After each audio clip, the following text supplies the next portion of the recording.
What's going on, you guys? A couple of days ago, I had Benny on, and we started discussing how time might slip from our hands throughout the day through interruptions and all sorts of different things. And the thing about that video is that I did not prepare Benny for any of that. I kind of showed up, said, "Hey, you want to do a video together?" And he said, "Yeah." And you notice the conversation, it wasn't really prepared. Sorry, I hate to do this. How long should my answers be? Oh, it's not a podcast. It's like a 10-minute video. Okay, fair enough. Gotcha. Right. Okay. Shoot. Sorry. Yes. Oh, this I'm not editing any of this. Okay, great. Fair enough. That got me thinking about the qualities of sales engineers. Like, this is a big quality that sales engineers have, that they're always up for a challenge. So what are some of the other qualities that sales engineers could have? Number one, being up for any challenge. As you may have noticed, Benny was not prepared. I did not prepare him in any way, shape, or form. It wasn't the most polished video out there, but it was fun because it was a conversation and it was a challenge to him to see like how he would react and how he would do it, and he gladly accepted the challenge. And that's something that SEs generally do. We accept challenges. We're up for anything. We are comfortable being uncomfortable. If we get comfortable in something, at least in my experience, I find SEs want to try something new because I've already done this. I learned this product. I want something new. So give me more challenges. So that's something that most SEs I've seen have. Another big quality is being self-aware. We need to know what we're good at and what we're bad at. And that means we can either bring up what we're bad at to a certain level, or we can leverage other people to helping us out with what we're bad at. Or if we made a mistake during a demo, made a mistake during a customer meeting, we said something we shouldn't have said. We're about to close the deal, for example, and we say, "Hey, you know that this feature is coming down the line, or this new product is coming down the line," and then the customer says, "Oh, okay, I'm gonna wait till that's available so I can buy." That's not generally a good thing, because you never know when that product is actually gonna come out. You never know if it's gonna slip. That means the customer will wait, 6 months, a year, to solve a problem that they have today. And also, you didn't close the deal for another 6 months to a year. So being aware of the mistakes that you've done, being aware of what you need to do to get better, these are all qualities of sales engineers, or good qualities of great sales engineers. Tough skin. We're going to talk to people who may say not so nice things to us. We may have an account manager who's not great, a customer who doesn't like us. We may lose deals. The point is, we have to be able to absorb that, or at least let it bounce off of it. That's why it's tough skin, not absorbent skin. So let it bounce off and move on and compete for the next opportunity. And that brings up another quality. Most sales engineers are competitive. Like, we really want to win. We would do anything to win. We will fight for something. And if you're not competitive as a sales engineer, then you are missing a very good quality that will actually propel you to do a little bit more, work a little bit harder, work smarter in order to get a deal. SEs are also curious about how things work. They try to play with something that, like, I used to work in support, so generally speaking, the first thing that I try to do when I'm learning a new product is to break it.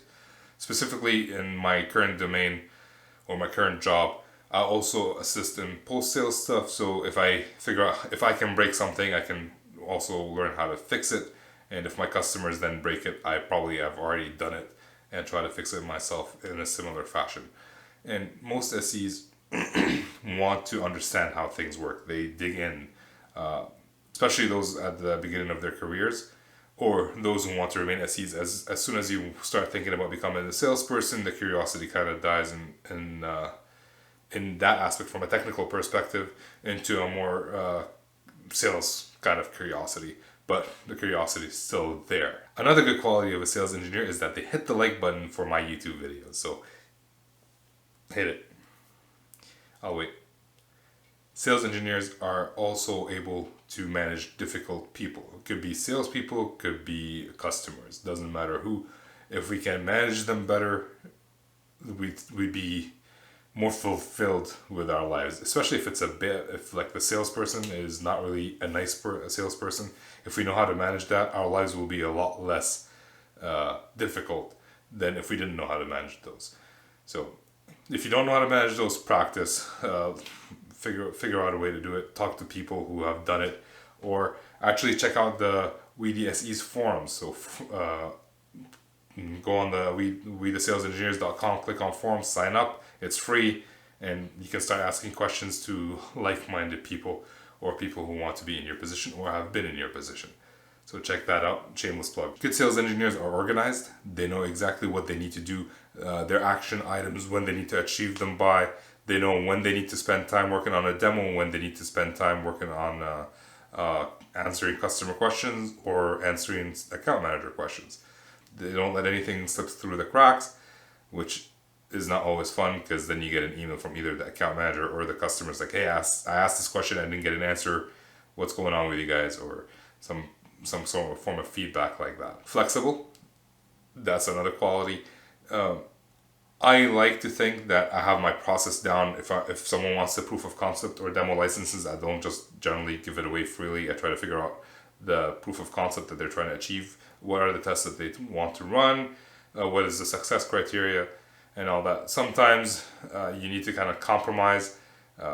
If you're working with an account manager who keeps giving you like opportunities that are not very well qualified, and they want to talk or they want a demo, and you keep saying no, it kind of appears that you're not a good team player. So you kind of have to be political in that sense and try to figure out what you can do to show that you're willing to help, but you also want some information. So you're flexible about the way you do things. Not all the time, but when the time is right, you know how to manage that situation. Hard and smart working, and most SEs that have been successful are both hard and smart working. They do the things that are necessary, and they do it right. They do whatever it takes to get that done. They don't waste time on the things that are not important, but the things that are important, they put all their efforts into it. They will work hard to get it done. Especially like if there's $1 million PO, you can tell that there's $1 million PO, because the guy disappears for a month working on that proof of concept or demo or whatever it is, or supporting the customer. They just will work overtime just to get it done. Another quality for sales engineers is the ability to de-escalate situations.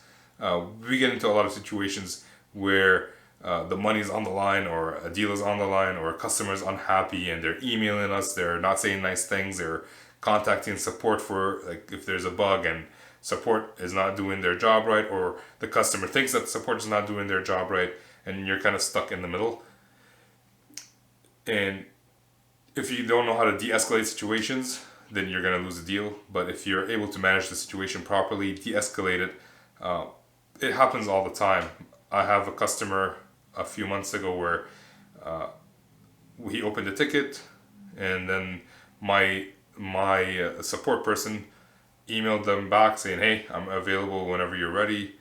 And then he never heard back. Then the customer was asking for an update and was pissed off to hear that we don't have an update for them, because we asked for WebEx and we heard nothing back. Can't tell the customer that you're not really, like, that's not really how it works. So we kind of have to say something to the effect that, yeah, all right, well, right now we're ready, we're available, so let's just jump on the WebEx right now and let's do this. And at that point, I get more involved as a sales engineer just to keep the peace, because customer is not always right, but you don't really need to tell them that. Support as your backbone, like, they can help you do a lot of things right as a sales engineer, so you want to keep them happy as well, and you want to de-escalate the situation. The big thing I've seen that escalates situations is replying to angry customers' emails through emails instead of calling them up. I already talked about doing discovery through phone, through text and email. That doesn't work. Just call. If someone's angry, either you or the account manager should call up the customer and make sure that the situation is calm.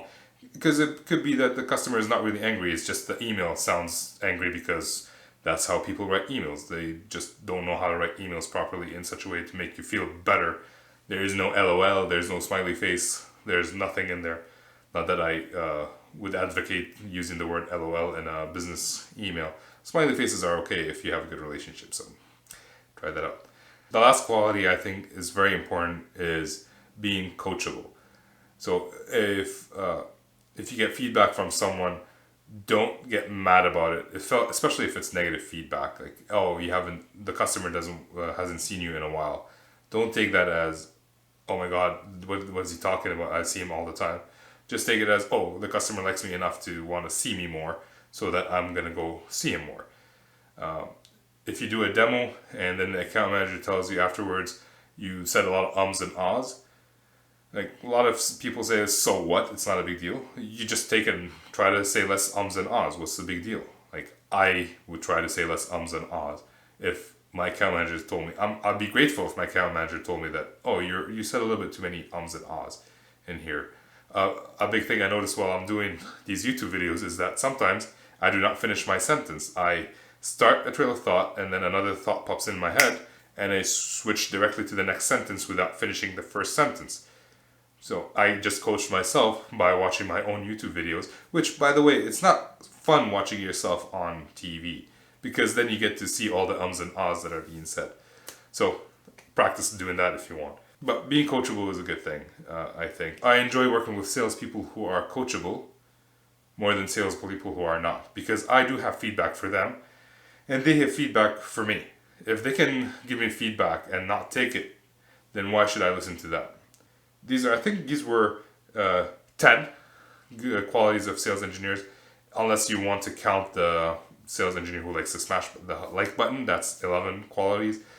And so that's it for me. If you like this, please do hit the like button, share it, and subscribe to the channel. It will help the algorithm. It'll help the YouTube algorithm figure out that this is a good channel, and it will help more aspiring SEs and SEs alike in the future. So I will see you guys next time.